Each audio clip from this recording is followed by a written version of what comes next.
Devgadh બારિયાનગરના થાનપુર road રસ્તા ઉપર ખાડાઓને લઈ પ્રજા ત્રાહિમામ પુકારી ઉઠ્યા। આ રસ્તો દેવગઢ બારિયાનગરમાં થઈ ગુજરાત રાજ્ય કક્ષાના મંત્રીના નિવાસ સ્થાને પણ જતો રસ્તો આવેલ છે। તેમની ગાડીને પણ ભારે તકલીફ વેઠવવી પડતી હોય છે। આવા રસ્તાઓ તંત્રને કેમ નથી દેખાતા તેવા સવાલો।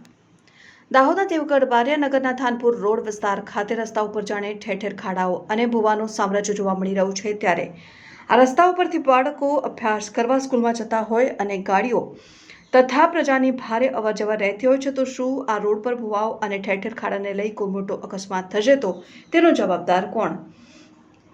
આ બાબતે પાલિકા તંત્રને લાગતા વળગતા અધિકારીને સ્થાનિક રહીશો દ્વારા ટેલિફોનિક રજૂઆત કરવા છતાં પણ તંત્ર દ્વારા રોડનું સમારકામમાં કોઈ રસ ન હોય તેમ જોવાઈ રહ્યું છે। દેવગઢ બારિયાનગરમાં સિઝનનો વરસાદ જેવો જોઈએ તેવો તો નથી, પણ નજીવો વરસાદમાં જ તંત્રની પોલ બહાર આવી હોય તેવું લાગી રહ્યું છે। તો હવે જોવું એ રહ્યું કે તંત્ર ક્યારે પોતાની આળસ ખંખેરીને રસ્તો સમારકામ કરાવશે।